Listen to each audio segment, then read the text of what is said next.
Assalamualaikum warahmatullahi wabarakatuh. Perkenalkan, nama saya Sakila Aulia Zahra, 11 Kimia, absen 33. Di sini saya sebagai moderator dalam presentasi kali ini. Sebelumnya, kami akan menjelaskan mata pelajaran fikih, yaitu bab peradilan. Selanjutnya saya akan memperkenalkan teman-teman saya terlebih dahulu. Perkenalkan, nama saya Kirana Putri Maya, nomor absen 15. Nama saya Naura Hapsarini Hakim, absen 24. Setelah itu, saya persilahkan kepada teman-teman saya untuk mempresentasikan bab peradilan. Pengertian peradilan. Secara makna terminologi, peradilan adalah suatu lembaga pemerintah atau negara yang ditugaskan untuk menyelesaikan atau menetapkan keputusan perkara dengan adil berdasarkan hukum yang berlaku. Tempat untuk mengadili perkara disebut pengadilan. Orang yang bertugas mengadili perkara disebut qadhi atau hakim. Dengan demikian, hukum yang dijadikan dasar peradilan Islam adalah hukum Islam. Peradilan diistilahkan dengan qada.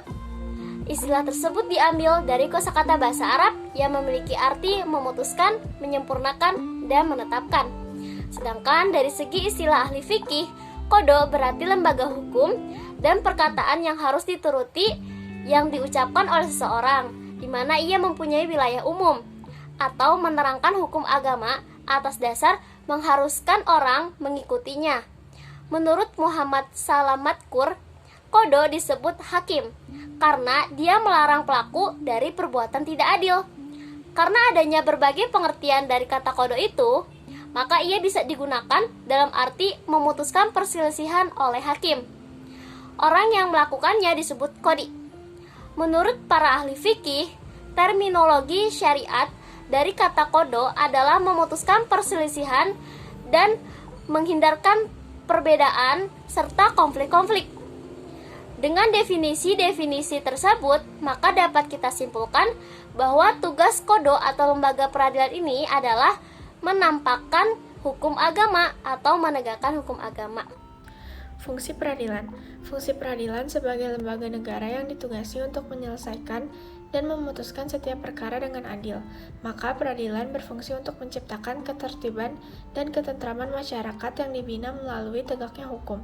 Peradilan Islam bertujuan untuk menciptakan kemaslahatan umat dengan tetap tegaknya hukum Islam. Fungsi pokok peradilan. Yang pertama, mendamaikan kedua belah pihak yang bersengketa. Yang kedua, menetapkan sanksi dan menerapkan kepada pelaku perbuatan yang melanggar hukum. Fungsi lainnya yaitu menciptakan ketertiban dan ketentraman masyarakat, mewujudkan keadilan yang menyeluruh bagi seluruh lapisan masyarakat, melindungi jiwa, harta, dan kehormatan masyarakat, dan mengaplikasikan nilai-nilai amar ma'ruf nahi mungkar dengan menyampaikan hak kepada siapapun yang berhak menerimanya, dan menghalangi orang-orang zalim dari tindakan aniaya yang akan mereka lakukan. Hikmah peradilan. Sesuai dengan fungsi dan tujuan peradilan yang telah dipaparkan sebelumnya, maka dengan adanya lembaga peradilan ini, kita dapat memperoleh hikmah yang besar bagi kehidupan, yaitu yang pertama, terwujudnya masyarakat yang bersih, karena setiap orang terlindungi haknya dengan peraturan perundang-undangan yang berlaku. Hal ini sejalan dengan sabda Rasulullah SAW yang diriwayatkan oleh sahabat Jabir bin Abdillah, di mana beliau bersabda bahwa suatu masyarakat tidak dikatakan bersih atau tidak dinilai bersih jika hak-hak orang yang lemah diambil oleh orang-orang yang kuat. Yang kedua, terciptanya aparatur pemerintahan yang bersih dan berwibawa karena masyarakat telah menjelma menjadi masyarakat yang bersih dan tertib. Yang ketiga, terciptanya ketentraman, kedamaian, dan keamanan dalam masyarakat. Yang keempat, terwujudnya keadilan bagi seluruh rakyat. Artinya, setiap hak orang dihargai dan dilindungi oleh Allah Subhanahu wa Ta'ala, yang mana berfirman, artinya, sungguh Allah menyuruhmu menyampaikan amanat kepada yang berhak menerimanya. Dan apabila kamu menetapkan hukum di antara manusia, hendaknya kamu menetapkannya dengan adil. Sungguh, Allah sebaik-baik yang memberi pengajaran kepadamu. Sungguh, Allah Maha Mendengar, Maha Melihat. Lalu yang kelima, dapat mewujudkan suasana yang mendorong untuk meningkatkan ketakwaan kepada Allah bagi semua pihak. Sebagaimana Allah Subhanahu wa Ta'ala berfirman, yang artinya, wahai orang-orang yang beriman, jadilah kamu sebagai penegak keadilan. Karena Allah ketika menjadi saksi dengan adil, dan janganlah kebencianmu terhadap suatu kaum mendorong kamu untuk berlaku tidak adil. Berlaku adillah karena adil itu lebih dekat kepada takwa. Dan bertakwalah kepada Allah. Sungguh Allah Maha teliti terhadap apa yang kamu kerjakan. Contoh kasus, penanganan kasus KDRT di pengadilan agama. Akhir-akhir ini peristiwa kekerasan dalam rumah tangga semakin meningkat. Berulang kali media massa memberitakan tentang seorang suami yang menyiksa bahkan membunuh istrinya, ayah memperkosa anaknya, dan lain sebagainya. Sekalipun umumnya kekerasan dilakukan oleh suami terhadap istri, tetapi terdapat juga sebaliknya, yaitu kekerasan istri terhadap suami. Dari keseluruhan 5.934 kasus kekerasan terhadap perempuan di tahun 2004, 2.703 adalah kasus kekerasan dalam rumah tangga. Tercakup dalam kategori ini adalah kekerasan terhadap istri sebanyak 2.025 kasus atau sebanyak 75%. Selainnya adalah kekerasan terhadap anak perempuan dan kekerasan terhadap keluarga lainnya. Sesuai pasal 49 Undang-Undang Nomor 3 Tahun 2006 tentang perubahan atas Undang-Undang Nomor 7 Tahun 1989 tentang Peradilan Agama, Pengadilan Agama bertugas dan berwenang memeriksa, memutus, dan menyelesaikan perkara-perkara di tingkat pertama antar orang-orang yang beragama Islam. Di bidang perkawinan misalnya, pembatalan perkawinan, gugatan kelalaian atas kewajiban suami atau istri, perceraian karena talak yaitu cerai yang dilakukan oleh suami, gugatan perceraian yaitu cerai yang diajukan oleh istri, gugatan harta bersama, gugatan tentang penguasaan anak, dan lain sebagainya, dan perkara-perkara lainnya mengenai waris, wasiat, hibah, wakaf, zakat, infak, sedekah, dan ekonomi syariah. Penyelesaian kasus KDRT pada pengadilan agama.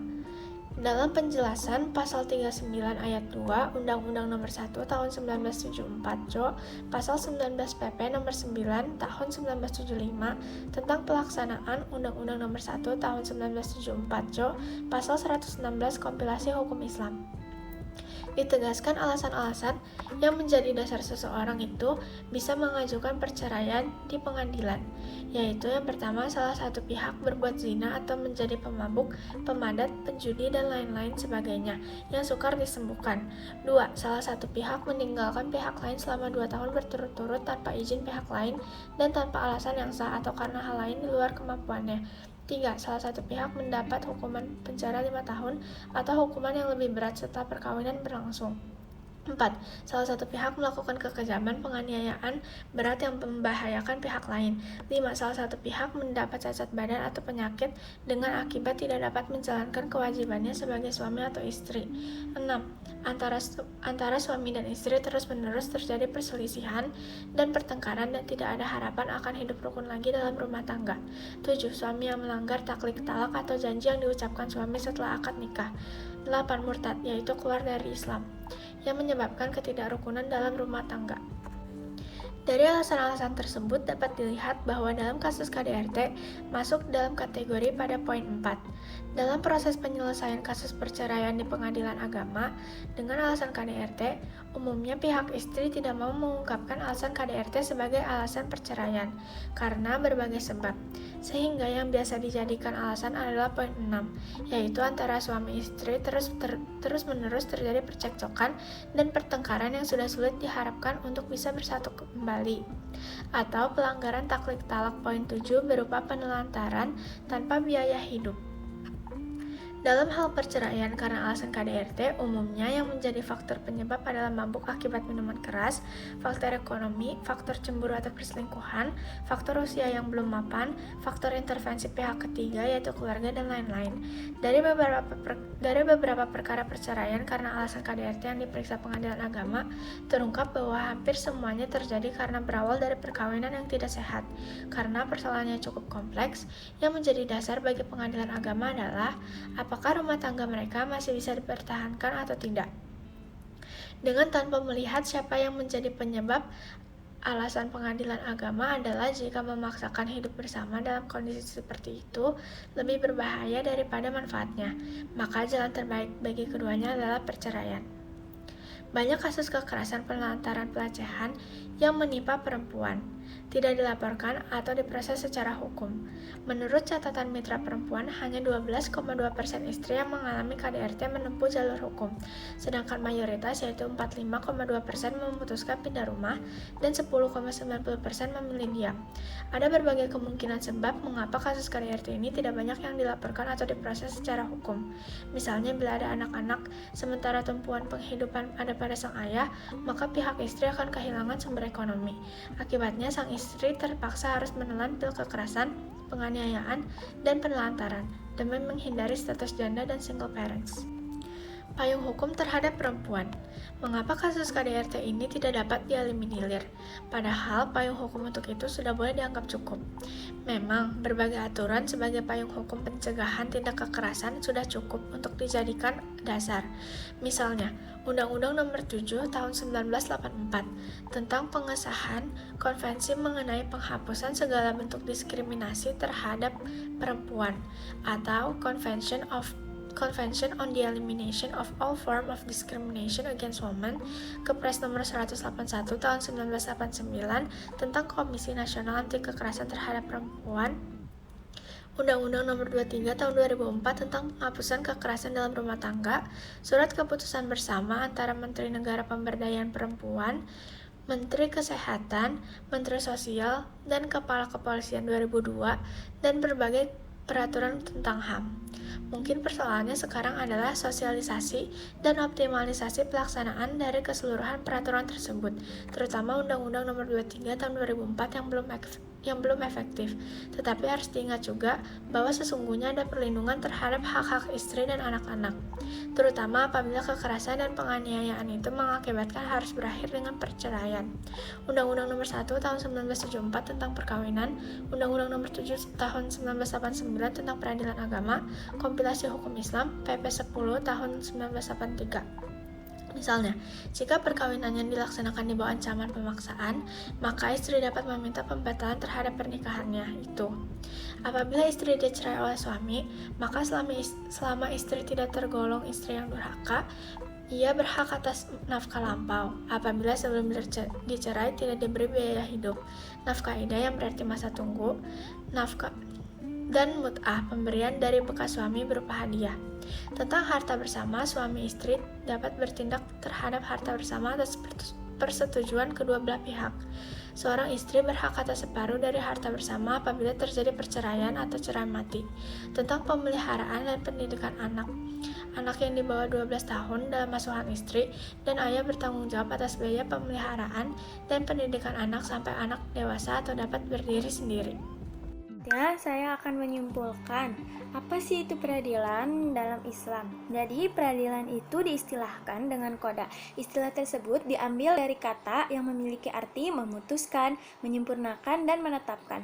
Orang yang melakukannya disebut qadi. Menurut para ahli fikih, terminologi syariat dari kata qada adalah memutuskan perselisihan dan menghindarkan perbedaan serta konflik-konflik. Nah, tempat untuk mengadili perkara itu disebut juga dengan pengadilan. Dan orang yang bertugas mengadili perkara disebut qadi atau hakim. Nah, adapun fungsi peradilan yaitu sebagai lembaga negara yang ditugasi untuk menyelesaikan dan memutuskan setiap perkara dengan adil. Maka peradilan berfungsi untuk menciptakan ketertiban dan ketentraman masyarakat yang dibina melalui tegaknya hukum. Peradilan Islam juga bertujuan untuk menciptakan kemaslahatan umat dengan tetap tegaknya hukum Islam. Sekian dari kelompok kami. Mohon maaf apabila ada kekurangan. Terima kasih. Wassalamualaikum warahmatullahi wabarakatuh.